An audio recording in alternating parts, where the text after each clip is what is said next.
এটা কি চা বানাইছেন? কি চা বানাইছেন এটা? হ্যাঁ, আপনি চা বানাতে পারেন না, আপনি বলবেন না? আপনি কেন চা বানাই আনছেন আমার জন্য?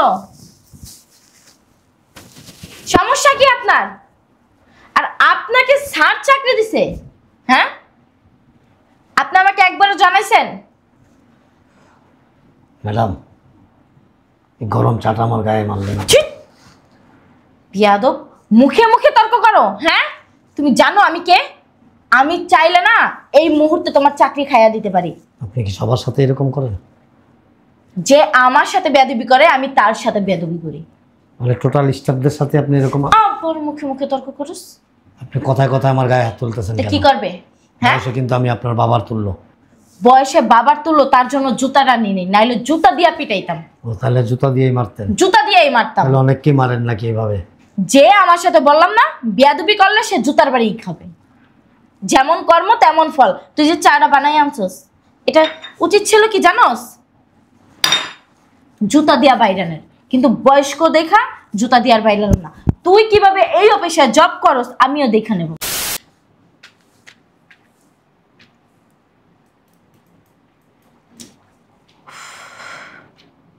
মাথাটা প্রচুর ব্যথা করতেছে। শায়লা ম্যাডামকে বলে এক কাপ চা পাঠাতে।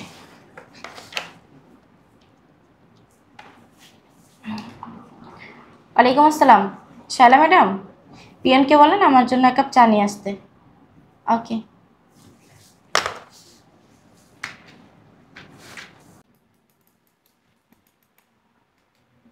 ম্যাডাম, আসসালামু আলাইকুম।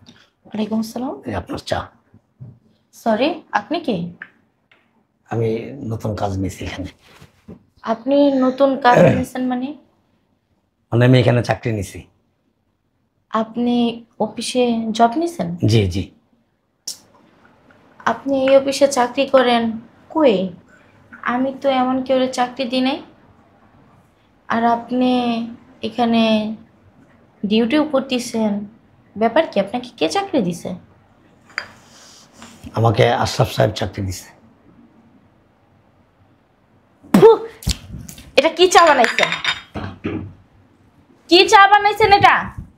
হ্যাঁ, আপনি চা বানাতে পারেন না, আপনি বলবেন না?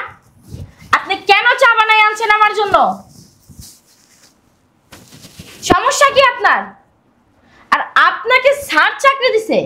হ্যাঁ, আপনি আমাকে একবারও জানাইছেন? ম্যাডাম, গরম চাটা আমার গায়ে মারলেন না। বিয়াদব, মুখে মুখে তর্ক করো। হ্যাঁ, তুমি জানো আমি কে? আমি চাইলে না এই মুহূর্তে তোমার চাকরি খাইয়া দিতে পারি। আপনি কি সবার সাথে এরকম করেন? যে আমার সাথে বেয়াদবি করে আমি তার সাথে বেয়াদবি করি। মানে টোটাল স্টাফদের সাথে আপনি এরকম? আবার মুখে মুখে তর্ক করছ। আপনি কথায় কথায় আমার গায়ে হাত তুলতেছেন কেন? কি করবে? হ্যাঁ, বয়সে কিন্তু আমি আপনার বাবার তুল্য। বয়সে বাবার তুলো, তার জন্য জুতাটা নিয়ে নেই, নাইলে জুতা দিয়া পিটাইতাম। ও তাহলে জুতা দিয়েই মারতেন? জুতা দিয়েই মারতাম। তাহলে অনেককে মারেন নাকি এভাবে? যে আমার সাথে বললাম না বেয়াদবি করলে সে জুতার বাড়ি খাবে। যেমন কর্ম তেমন ফল। তুই যে চাটা বানাই আনছস, এটা উচিত ছিল কি জানোস? জুতা দিয়া বাইরানের, কিন্তু বয়স্ক দেখা জুতা দিয়ার বাইরান না। তুই কিভাবে এই অফিসে জব করস আমিও দেখা নেব। ম্যাডাম, আপনি শিক্ষিত ঠিক আছে, কিন্তু আপনি সুশিক্ষা অর্জন করতে পারেন নাই। বিয়াদব, আমার শিক্ষাগত যোগ্যতা নিয়ে তুই আমার সন্দেহ করতেছিস? হ্যাঁ, আমার গায়ে যে আপনি হাত তুললেন। তোর সাহস কত বড়? প্লিজ, আপনি যে কথায় কথায় আমার গায়ে হাত তুলতেছেন, আমি কিন্তু আপনার পিতৃতুল্য। দেখ, তুই সামান্য 2 টাকার পিয়ন, আর আমার বাবা কোথায় আর তুই কোথায়? প্রশ্নই আসে না। আপনি কি আপনার বাবার সন্তান না? আমি আমার বাবার সন্তান, তোর সন্তান না। আপনি আমার গায়ে চড় মারলে আপনার বাবার গায়ে মারতে পারবেন। একটা কথা বলবি না। আমার বাবা কই আর তুই কই? হ্যাঁ, তুই আমার বাবার সাথে তুলনা দিতেছস। আর তোরে আমি না মানে ভাবতে পারি না, এই আশরাফ ছাড় কোথা থেকে ওকে নেফকিনে ধইরা নিয়ে আসে। মানে অসহ্যকর একটা জিনিস। বের হ। আশরাফ সাহেবের মধ্যে পারিবারিক শিক্ষা আছে, আপনার মধ্যে নাই। ও, চাকরি দিছে এই জন্য একদম শিক্ষা উতলে উতলে পড়তিছে। না না, উনি যে আপনার মতো এরকম ঢঙ্গি ঢঙ্গি করে কথা বলে না তো। মুখ সামলায় কথা বলেন। ওনার কথার মধ্যে একটা মাধুর্য আছে, ভক্তি আছে। এই যে কি ল্যাঙ্গুয়েজটা ইউজ করলেন আপনি? বিয়া তো লোক মুখে মুখে তর্ক করো, বের হ। কি ব্যাপার? আসসালামু আলাইকুম স্যার। ওয়ালাইকুম আসসালাম। স্যার আপনি এই সময় চুপ। বাবা? বাবা? স্যার আপনি কি পাগল হয়ে গেছেন? ওকিন্নি ফকিন্নি বাবার বয়সী একজন মানুষ দেখলে আপনারা যারে তারে বাবা বলে ডাক দেন। চুপ। আপনি কার সামনে দাঁড়িয়ে কথা বলতেছেন আপনি কি জানেন? সামান্য 2 টাকার পিয়নের সামনে। বাস, এটা আমার বাবা। উনি শুধু আমার বাবা না, উনি চৌধুরী গ্রুপ অফ কোম্পানির chairman Jamil Chowdhury. Sir extremely sorry sir. বাবা মানে তুমি মানে এ বেশি কেন আসছো? মানে স্যার আপনি মানে এই বেশি আপনি আপনি নাকি আমার মানে আমি জিজ্ঞাসা করছি। প্লিজ। বাবা আমি গত কয়েকদিন আগে আসছিলাম অফিসে, মনে আছে তো? বসেন। Thank you. মনে আছে? জি। আমি আসার পরে ওর কিছু বিহেভ দেখছি, কিছু কর্মকর্তা কর্মচারীদের সাথে যে বিহেভ করছে না, আমি দূর থেকে এগুলি লোকেট করছি। এবং টোটাল অফিসের স্টাফরা ওনাকে নিয়ে যতক্ষণ অফিস চলে ততক্ষণ খুব আতঙ্কে থাকে। স্যার কারণে অকারণে প্লিজ কিপ অ্যান্ড কোয়াইট।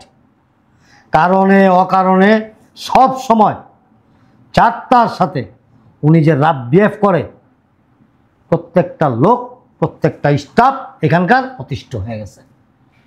এবং অনেকে আমাকে বলছে, আমি বিশ্বাস করি না, আমি বলছি যে ঠিক আছে আমি নিজেই এটা প্রমাণ করব, দেখব আসলে তোমরা যা বলতেছো এটা সত্যি কিনা। এমনও তো হইতে পারে যে ওর অ্যাক্টিভিটিস ভালো, ওর কাজকর্ম ভালো, ওর আচার আচরণ ভালো, ওকে একটু কোম্পানি বেশি ফ্যাসিলিটিস দেয়, এর জন্য হয়তো অনেকের সহ্য হয় না, হিংসা হয়, যার জন্য ওর নামে একটা মিথ্যে ব্লেম তৈরি করতেছে। এরকম হতে পারে না? জি স্যার তো exactly. Please let me finish. ওই চিন্তা ভাবনা করে আমি নিজেই পরীক্ষা করব এটা, যার জন্য আমি এই বেশে আসছি। আসলে স্যার হইছে প্লিজ ওয়েট, আমার কথা এখনো শেষ হয়নি। আমি এই বেশে আসছি এবং আমি প্রত্যেকটা স্টাফের সাথে আলাপ আলোচনা করেই তারপর এখানে আসছি। আমি ওর কখন কোন জিনিসটা দরকার স্টাফরা জানে। আমাকে বলছে স্যার একটু বসেন স্যার, কিছুক্ষণের মধ্যেই ম্যাডাম চায়ের অর্ডার করবে, নতবা কফির অর্ডার করবে, নতবা কোল্ড ড্রিঙ্কসের অর্ডার করবে, যে কোনো একটা কিছু অর্ডার করবে, তখন আপনি যেতে পারবেন। ঠিক আছে, ওয়েট করতেছি, বসে রয়েছি। কিছুক্ষণ পরেই শায়লা ম্যাডামকে ফোন দিছে যে আমার রুমে 1 কাপ চা পাঠান। ওই সুযোগটা আমি কাজে লাগাই দিছি, চা নিয়ে আসছি। আসার পরে উনি যে বিহেভটা আমার সাথে করছে, মানলাম আমি একজন কর্মচারী, আমি একজন পিয়ন, আমি এখানকার একজন ঝাড়ুদার, আমি এখানকার একজন সুইপার, আমি এখানকার একজন সিকিউরিটি, কিন্তু বয়সটা এজ এ আমি তার বাবার বয়সী নাকি, এম আই রাইট? আমার সাথে ও যে আচরণটা করছে, গরম চাটা আমার গায়ে উড়ে মারছে। কি? এই যে কাজটা করছে, এবং তারপরে শুধু এখানেই শেষ হয় নাই, ও কয়েকটা চর মারছে আমাকে। ওর মতো লোক, ওর মতো মেয়ে, যত বড় শিক্ষিত হোক না কেন, চৌধুরী গ্রুপ অফ ইন্ডাস্ট্রি যে কখনো কোনো সময় চাকুরি করার মতো যোগ্যতা ওর মধ্যে থাকতে পারে না। Sir sir please sir. ওরে এখন এই মুহূর্তে ডিসকাস করো, this is my order. Sir sorry sir. বাস, কোনো কথা বলবেন না আপনি। আপনাকে আমি অনেক ভালো মনে করেছিলাম। আসলে স্যার মানে স্টাফদের যদি আমি শাসন করে না রাখি তাহলে তারা আর কি। বলছি না একটা কথা বলবেন না? আপনার কি বিবেকে এতটুকু বাধা দেয় নাই? আজকে আমার বাবার জায়গায় যদি সত্যিকারই কোনো কর্মচারী হতো, তার সাথে তো আপনি এমন ব্যবহারটাই করতেন। দিনের পর দিন তো এমন ব্যবহারটাই করে গেছেন, আমি জানতেই পারিনি। স্যার সরি স্যার, আসলে আমার মাথায় অনেক পেন করছিল এই জন্য। শোনেন, আমি একটা কথা বলি। আপনি যে বললেন যে প্রতিষ্ঠান চালাইতে হলে স্টাফদের সাথে একটু রাগারাগি করতে হয়, শাসন করতে হয়। শাসন তাকেই মানায় যে আদর করতে জানে, আর যে আদর করতে জানে সেই শাসন করতে জানে। কিন্তু আপনি আদর করতে জানেন না, মানুষকে মানুষের মতো মূল্যায়ন করতে জানেন না। আপনি শুধু মানে অমানসিক নির্যাতন এগুলি শিখছেন, মানুষকে অবহেলা করা শিখছেন, এবং মানুষের প্রতি যে ধিক্কার এগুলি শিখছেন। মানুষকে সম্মান করতে শিখেন নাই। বয়সের একটা ব্যবধান আছে। এই যে চেয়ারটা আছে না, এই চেয়ারে বসছেন, যদি আপনার আচরণ আপনার অ্যাটিটিউড ভালো থাকতো বা আপনি ভালো মন মানসিকতার হইতেন, আপনি এর চাইতে বড় চেয়ারে বসতে পারতেন। আমাদের প্রতিষ্ঠানে একটা স্টাফকে আমরা কিন্তু দীর্ঘদিন একই জায়গায় রাখি না।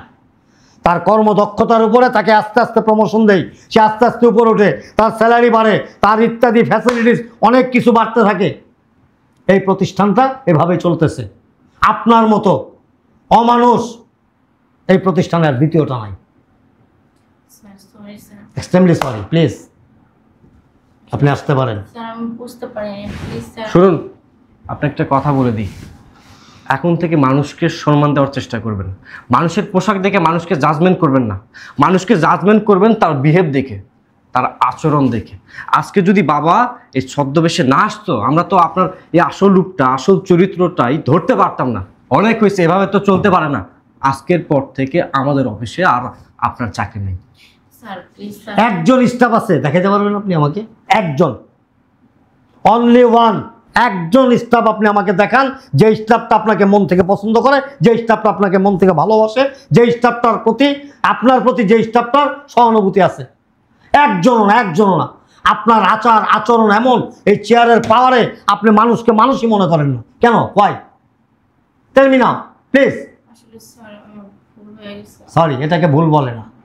আপনি একটু পড়াশোনা করছেন, শোনেন, মোটা মোটা বই পড়লে আর দামি দামি স্কুল কলেজে পড়াশোনা করলেই সুশিক্ষিত হওয়া যায় না। সুশিক্ষা অর্জন করতে হলে মানুষকে ভালোবাসতে হবে, আন্তরিক হইতে হবে, এবং আপনার ভিতরে সামাজিকতা, আন্তরিকতা, এই জিনিসগুলি ভিতরে অর্জন করতে হবে। মানুষকে মানুষের মতো ভালোবাসবেন। মানুষকে কখনো পোশাক দেখা বা মানুষের অর্থ দেখে কাউকে ভালোবাসবেন না, কাউকে সম্মান করবেন না। কথাটা মনে রাখবেন। আজকে হয়তো এই প্রতিষ্ঠানে চাকরি নাই, এর চাইতে বড় কোনো প্রতিষ্ঠানে আপনার চাকরি হইতে পারে। যদি আপনি এখনও সময় আছে, নিজেকে নিজে মানুষ করে, মানুষের মতো মানুষ করে গড়ে তুলতে পারেন। সো প্লিজ, আমি আপনার সাথে আর কোনো কথা বলতে চাই না। গেট আউট মাই অফিস, যান স্যার যান, বেরোন।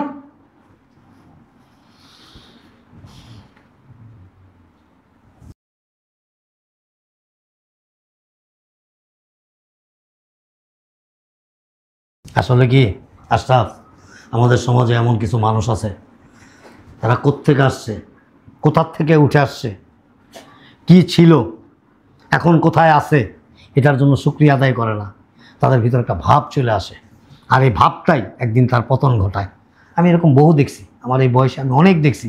আমার অনেক ফ্রেন্ড সার্কেল আছে যারা মনে কর যে আমার চাইতে অনেক অনেক ধনী ছিল, তারা এখন রীতিমতো অনেকে গরিব হয়ে গেছে, অনেকে নিঃস্ব হয়ে গেছে, অনেকে দেউলি হয়ে গেছে, অনেকে মারা গেছে, অনেকে স্ট্রোক করছে, অনেকে প্যারালাইজ হয়ে গেছে।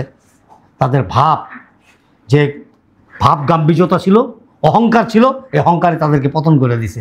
আর যারা আমার মতো মন মানসিকতা নিয়ে মানুষকে ভালোবাসতে শিখছে, মানুষকে সম্মান করতে শিখছে, যে সম্মানই তাকে সম্মান করবা, যে যেখানে তাকে সেখানে ওই ওয়েটি তাকে ইজ্জত করবা, জীবনে অনেক কিছু করতে পারবা। শুধু মানুষকে পোশাক দেখা আর অর্থ সম্পদ দেখা শ্রদ্ধা করো না। জি, মনে থাকবে। জি বাবা, রাইট। অফিস করো বাবা, আরেকটা খুশি সংবাদ আছে। আমাদের চাইনার যে প্রজেক্টটা ছিল না 2 কোটি টাকার, ওইটা মানে হয়ে গেছে। ওকে, মন দিয়ে কাজ করো। Best of luck. আচ্ছা ঠিক আছে বাবা, আসসালামু আলাইকুম।